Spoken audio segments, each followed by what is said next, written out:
Okay, तो आज हम लोग स्टार्ट कर रहे हैं अभी इसका थर्ड पार्ट। किसका? एनपीओ के ऑब्जेक्टिव क्वेश्चन का थर्ड पार्ट। ठीक है, तो सबसे पहला जो है हम लोग क्या करने जा रहे हैं, ट्रू फॉल्स। तो पहला क्वेश्चन जो है, not for profit concern do not have profit motive. Yes, it is true.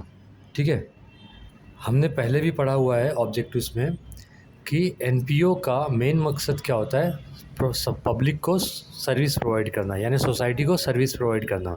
तो इनका मेन मकसद प्रॉफिट कंसर्न नहीं होता है ना, इनका प्रॉफिट मोटिव नहीं होता है। तो that's why this statement is true.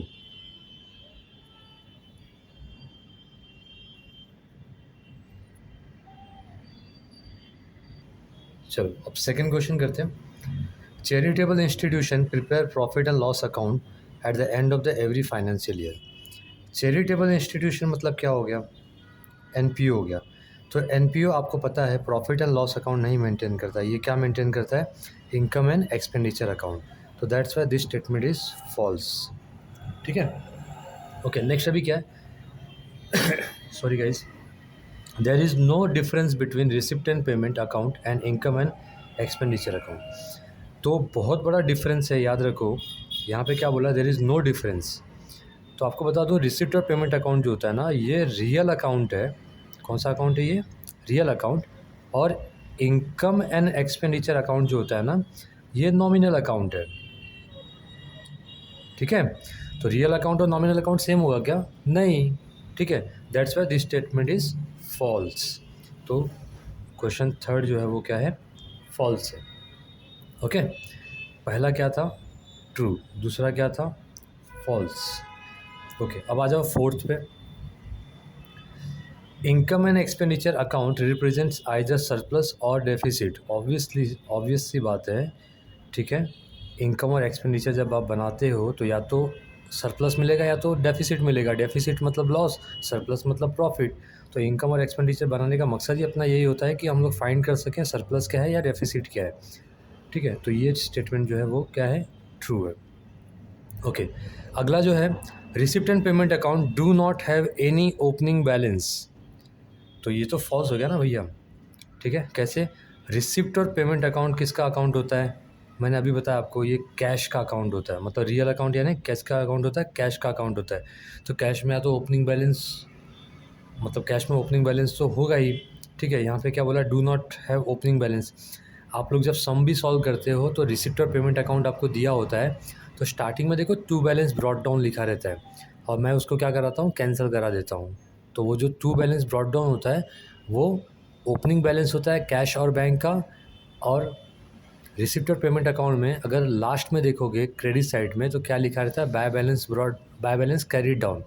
तो वो जो बैलेंस होता है ना, वो कैश का क्लोजिंग बैलेंस होता है, जिसको हम लोग कहाँ लिखते हैं? बैलेंस शीट एसेट साइड में। ठीक है ना, तो रिसिप्ट और पेमेंट अकाउंट में ओपनिंग बैलेंस होता है। ठीक है, बट यहाँ पे क्या बोला है? Do not have opening balance. तो जब होता है और यहाँ पे ना बोला, यानी ये क्या हो गया? फॉल्स हो गया। तो क्वेश्चन नंबर 5 क्या है? फॉल्स। 6 पे आ जाओ। नॉट फॉर प्रॉफिट कंसर्न यानी NPO do not prepare balance sheet. आपने जितने भी सम किए हैं सब में बैलेंस शीट तो हम बनाते ही हैं ना। हम लोग क्या बनाते हैं एनपीओ में? क्या बनाते हैं? इनकम एंड एक्सपेंडिचर अकाउंट बनाते हैं और बैलेंस शीट बनाते हैं। तो बैलेंस शीट तो हम बनाते ही हैं। यहाँ पे क्या बोला है कि डू नॉट, यानी नहीं बनाते हैं। तो ये फॉल्स है। 7वें पे आ जाओ। Purchase of sports equipment is a capital expenditure. Capital expenditure, revenue expenditure के बारे में आप लोग को बताता रहता हूँ मैं जब सम्स कराता हूँ। तो आप लोग जो मेरे सम्स के वीडियो हैं, जो क्वेश्चन मैं सॉल्व करता हूँ, वो वीडियो आप लोग देखो तो काफ़ी हद तक आपके ऑब्जेक्टिव्स ऑटोमेटिक क्लियर हो जाएंगे। आपको इतना एफर्ट डालने की ज़रूरत नहीं पड़ेगी, याद करने की ज़रूरत नहीं पड़ेगी। ठीक है, फिलहाल यहाँ पे हम समझ लेते हैं। स्पोर्ट्स इक्विपमेंट जो होता है ना, वो कैपिटल एक्सपेंडिचर है। कैपिटल एक्सपेंडिचर क्या होता है? ऐसा एक्सपेंस जिसका बेनिफिट क्या होता है अपने को? मोर देन 1 ईयर हो। जैसे हमने फर्नीचर परचेज़ किया ना, तो एक्सपेंस है। हमने समझो बिल्डिंग परचेज़ किया, एसी परचेज़ किया, कंप्यूटर परचेज़ किया, तो ये जितने भी एक्सपेंसेस होते हैं जो आप, ठीक है, क्योंकि जब परचेज़ करेंगे तो हमारे पैसे जाएंगे। तो जितने भी एक्सपेंसेस होते हैं ये, जिसमें हमारे पैसे जाते हैं और उसका बेनिफिट 1 साल से ज़्यादा होता है, तो उसे हम क्या बोलते हैं? Capital expenditure.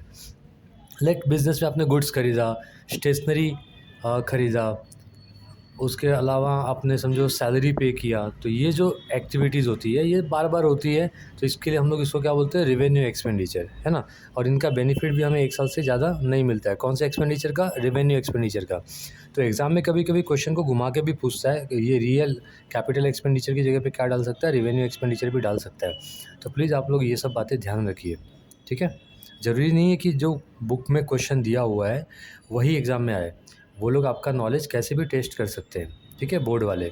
तो आप लोग प्रिपेयर रहो इस चीज़ के लिए, ठीक है। तो फिलहाल ये ट्रू है। Okay, income and expenditure account is a real account. Income और एक्सपेंडिचर मैंने अभी ऊपर आपको एक्सप्लेन किया कि रिसिप्ट ऑफ पेमेंट जो है रियल है और इनकम एंड एक्सपेंडिचर क्या है, नॉमिनल है ना। तो इनकम एंड एक्सपेंडिचर कौन सा अकाउंट है, नॉमिनल है। यहाँ पे क्या दिया, real, that's why this statement is false.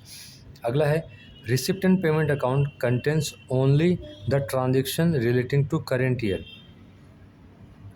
अब मैं आपको बता दूं, मैं आपको क्वेश्चन में हमें क्या दिया रहता है, रिसिप्ट एंड पेमेंट अकाउंट दिया रहता है, बराबर है, और थोड़े से एडजस्टमेंट दिए रहते हैं।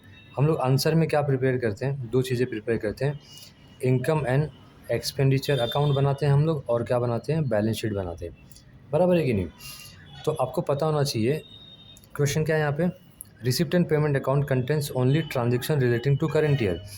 तो रिसिप्ट और पेमेंट है ना, ये इसमें करेंट ईयर के भी होते हैं ट्रांजेक्शन, लास्ट ईयर के भी होते हैं और नेक्स्ट ईयर के भी ट्रांजेक्शन होते हैं। क्यों? रिसिप्ट मतलब रिसीव करना। तो आप मुझे एक बात बताओ, लास्ट ईयर का किसी के पास से मेरा फ़ीस अगर पेंडिंग है और मुझे आके दे रहा है वो, तो मैं उसको क्या बोलूँगा, ना बोलूँगा कि भैया तेरे तू तो लास्ट ईयर का फ़ीस है ना, तो एक काम कर मत दे मुझे। समझ में आ रहा है? ऐसा तो मैं नहीं बोलूँगा, मैं तो यही बोलूँगा, हाँ भाई लास्ट ईयर का फ़ीस है, ला दे दे। करेंट ईयर का फ़ीस है, लाओ दे दो। अच्छा, अगले साल का एडवांस एडमिशन ले रहे हो तो उसका भी फ़ीस दे दो। यानी रिसिप्ट साइड में जो होता है ना, वो करेंट ईयर, लास्ट ईयर और नेक्स्ट ईयर सबका एंट्री आता है रिसिप्ट और पेमेंट अकाउंट में। पेमेंट में भी वैसे ही होता है, लास्ट ईयर का किसी से हमने समझो उधारी पे माल खरीदा है, उसका अगर हमने पेमेंट नहीं किया है तो हमें पेमेंट तो देना पड़ेगा ना, भले ही लास्ट ईयर नहीं दिया, इस साल देंगे। तो यानी क्या हुआ, रिसिप्ट और payment account contents last years transaction, current years transaction and next years transaction, तीनों भी। लेकिन इनकम और एक्सपेंडिचर अकाउंट जो हम बनाते हैं ना, उसमें सिर्फ और सिर्फ करेंट ईयर का हम लोग क्या करते हैं, एक्सपेंसेस को कंसिडर करते हैं, ठीक है। अब चलो क्वेश्चन वापस पढ़ लेते हैं। रिसिप्ट और payment account contents only transaction relating to current year. तो मैंने अभी आपको बताया कि रिसिप्ट और पेमेंट जो होता है ना, उसमें 3 साल के ट्रांजेक्शन आ सकते हैं। तो दिस स्टेटमेंट इज़ फॉल्स। अगर समझो एग्जाम में कभी ऐसे आ सकता है, रिसिप्ट और पेमेंट की जगह पे क्या आएगा, इनकम एंड एक्सपेंडिचर, और स्टेटमेंट बाकी का ऐसे ही रहेगा। कैसे? Income and expenditure account contents only transaction of relating to current year. तो ये स्टेटमेंट जो हो जाएगा ट्रू हो जाएगा। समझ में आया? ओके, चलो नेक्स्ट अभी जाते हैं। Excess of assets over liability is called capital fund. अब देखो, एक्सेस ऑफ एसेट्स, ये रहा एसेट्स, इसको एक्सेस कर देते हैं। ओवर लायबिलिटी यानी लायबिलिटी से ज़्यादा है ना। तो ये मैंने पिछले ऑब्जेक्टिव्स मतलब क्या बोलते हैं,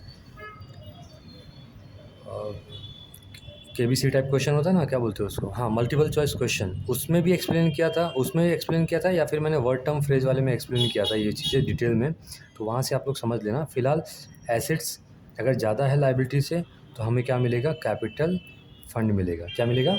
कैपिटल फंड। तो this statement is true. Excess of assets यानी एसेट्स अगर ज़्यादा है over the liability is called capital fund. तो दिस स्टेटमेंट इज़ ट्रू। ठीक है, समझ गया राजू? तो ये सारे क्वेश्चन हमने किए डिटेल में। आप लोग इसको स्टडी करो, अपने फ्रेंड्स में फॉरवर्ड करो, लाइक करो, सब्सक्राइब करो, ठीक है। चलो, थैंक यू।